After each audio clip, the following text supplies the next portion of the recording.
Diving into Bangkok today. 5 days in Bangkok. You shared some stuff about Eddie and Mark. Yeah, Eddie and Mark.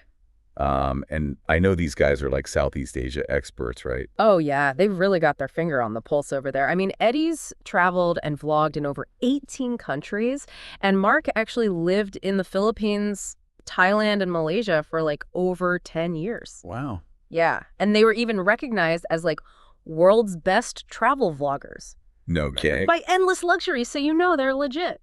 So these guys are the real deal then. Absolutely. Okay, so we're tapping into their expertise today to help people plan their first 5 days in Bangkok. And really, we want to help people kind of navigate those first few days, like, avoiding those common pitfalls that people might make when they first arrive in a new city. And they really focus on avoiding this big confusion around Bangkok's airports. Yeah, that's a great starting point. It's a classic travel headache, and Bangkok is notorious for it. Right. Especially with its rapid growth. They've got 2 airports now. Okay, so let's break that down. Bangkok has 2 airports. 2 airports. Give us the rundown. Okay, so you've got Don Mueang, that's DMK. And you've got Suvarnabhumi, which is BKK. And booking the wrong one can be a real pain, especially if your hotel's closer to the other one, right? Like, Eddie and Mark actually told the story about their friend who landed at Don Mueang, but their hotel was all the way over by Suvarnabhumi. And that meant, like, multiple taxi transfers, a big headache. Not the way you want to start your trip. No, not at all. Yeah. So, yeah. So, okay, tell us a little bit about Don Mueang DMK. When would someone be flying into Don Mueang? Well, Don Mueang, that's mainly for your budget airlines and your local flights. So, like, if you're hopping around within Thailand, coming from Phuket or Chiang Mai, you're probably going to land at DMK.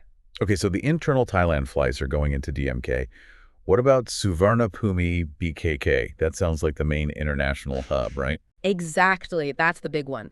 The main international airport. Yeah. You're going to see your big airlines coming in there, your Thai Airways, your Air France, your KLM. So if you're flying in from, Germany, London, you're probably landing at BKK.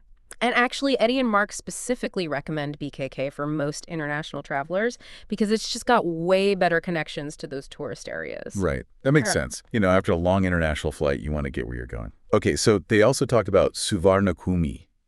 I'm saying that right? Yeah, you got it. Okay. Versus, like, they said Swami. Oh, yeah. That's just the English spelling trying to phonetically capture the Thai pronunciation. Right. But you're going to hear locals say Swanapum. Okay. Like they kind of drop that hard R sound. Swanapum. Yeah, exactly. Okay, so BKK Swanapum, same thing. Exactly. For most international arrivals who want easy access to, like, the Sukhumvit area. All right. All those touristy spots like Sori 33 Nana, Sokiekamai, you want to be at BKK. All right, so major takeaway for you listening. Double check your airport code. If you're flying international and you want to be near those key tourist spots, it's BKK Suvarnabhumi. That'll save you a lot of hassle. Absolutely. Okay, so you've landed at Suvarnabhumi.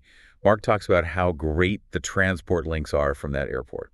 Yeah, he really emphasizes that. Like you've got your taxis, of course, but also trains that go right into the city, even a free bus service. Free bus. For certain routes. That's great to know. It is. And then once you're in Bangkok, he's a huge fan of the BTS SkyTrain and the MRT subway. Okay. He says they're so cheap and convenient, like 50 cents to hop between multiple stops with a top-up card. They call it a rabbit card. Wow, that's amazing. It is. So much cheaper than a lot of Western cities. Oh, for sure. Okay, so that makes getting around and exploring really affordable. Right, and easy. Okay, so you've landed at the right airport.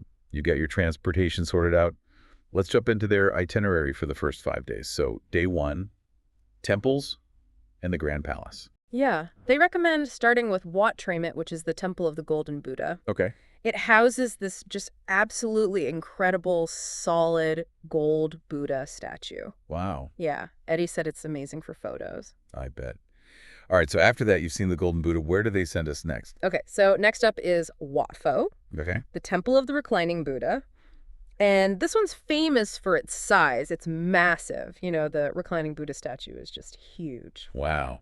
Okay, and what I like about their recommendation is they put these 2 temples together so you can do them both in one morning. Yeah, smart move. Beat the heat, right?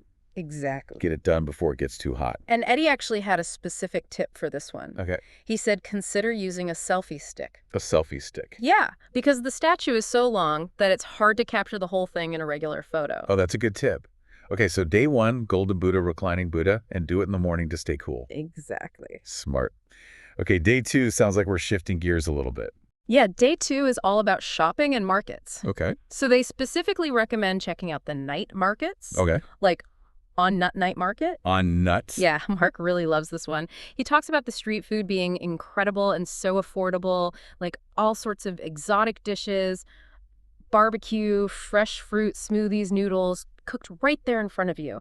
And then there's this vibrant atmosphere and all these unique vendors.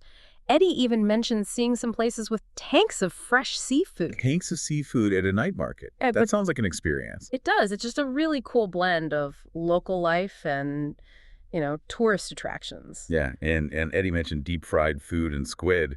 Did they say anything else about the food there? They did. Mark talked about how each stall offers something different so you can get a real taste of Bangkok's street food scene. Okay. They mentioned prawn salad with live prawn. Live prawns. Yeah, and a really great waffle vendor that Eddie loved.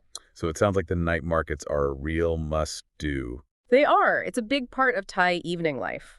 Locals and tourists all mixing together. Okay, so from the night markets, they then send us to Icon which is a huge jump. It is. That's your luxury shopping experience. Okay. It's this really modern, high-end mall across the Chao Phraya River. Okay. It's got all sorts of shops, dining options, even sky bars with city views. Wow. Yeah, Eddie was really impressed with the exotic cars on display, like Lamborghinis, Ferraris, Ducatis. Oh, wow. Yeah, and Mark mentioned that you can actually do luxury car test drives in the Ramkhamhaeng area. Luxury car test drive. Okay, so day 2, you go from the energy of the night markets, and then you head to the high-end retail therapy of Icon. Right. It's a real mix. It is. Okay, so day 3, Jim Thompson House. Yes. Tell us about that. So the Jim Thompson House is a museum dedicated to the history of Thai silk. Okay. And the story of its founder, this guy named Jim Thompson, it's really well located too. It's near the MBK shopping mall and the National Stadium BTS station. So easy to get to.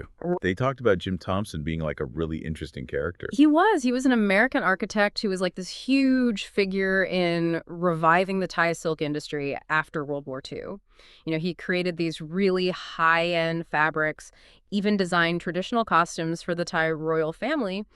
And then, get this, he disappeared in Malaysia in 1967. It disappeared. Yeah. Wow. Just vanished. Still a mystery today. So that's a little spooky. It is. And the famous Jim Thompson brand that was created in his honor? Okay. And the house itself is beautiful. Right. It's a great example of traditional Thai architecture. Plus, they've got a restaurant there, serving up delicious Thai dishes at really good prices. So you can get some local food. You can. It's more than just a museum. It's a window into Thai culture and history. It sounds like it. Okay. So Jim Thompson House for some culture and history and good food. Mm-hmm. What else did they say about day 3? Well, they also suggested exploring Talat Noi, Okay. which they described as like a hipster district. A hipster district. Yeah, near the Chao Phraya River. It's got a really unique vibe. Blends old and new, trendy, up and coming. They said there's a lot of cool street art and cafes popping up there. So that sounds like a good place to just kind of wander around and to soak it all in. Absolutely. Okay, day 4, they call World Heritage Day. Yes. So what are we seeing on this day? Their top recommendation for day 4 is Watcharun, the Temple of Dawn. Okay. And this one's super unique. It's decorated with all these pieces of broken pottery and porcelain. Broken pottery. Yeah, and it's colorful. So it looks amazing both during the day and when it's all lit up at night. That's cool. And they said that you can even rent traditional Thai costumes to wear while you're exploring the temple. That's a fun idea. It is. So definitely great photo ops there. Right. They also mentioned a David Beckham monument. Yeah, Eddie threw that one in there. Is that like a World Heritage thing? Well, no, not exactly. Okay. But it's at the Rajamangala National Stadium. Okay. So, for football fans, that might be a fun stop. Yeah, definitely.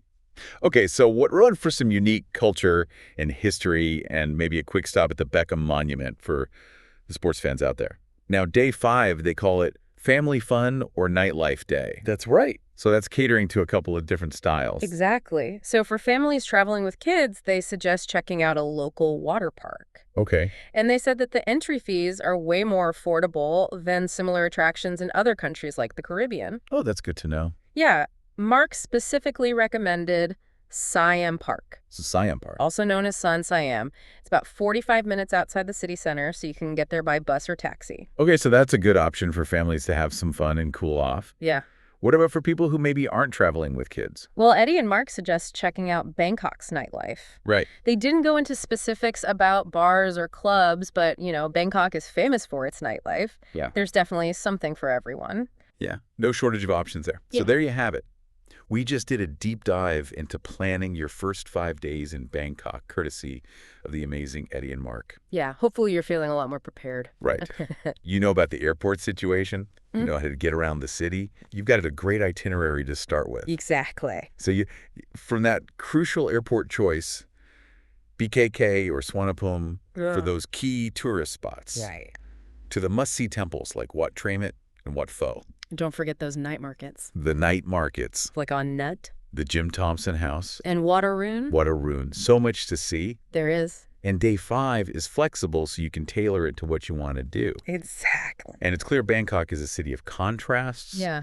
Ancient traditions next to modern life all mixed together. Absolutely. So as you're thinking about your trip, what parts of this itinerary really stand out to you? Yeah. What are you most excited for? And what do you want to explore further when you get there? This deep dive is just the start of your Bangkok adventure. That's right. Have an amazing time.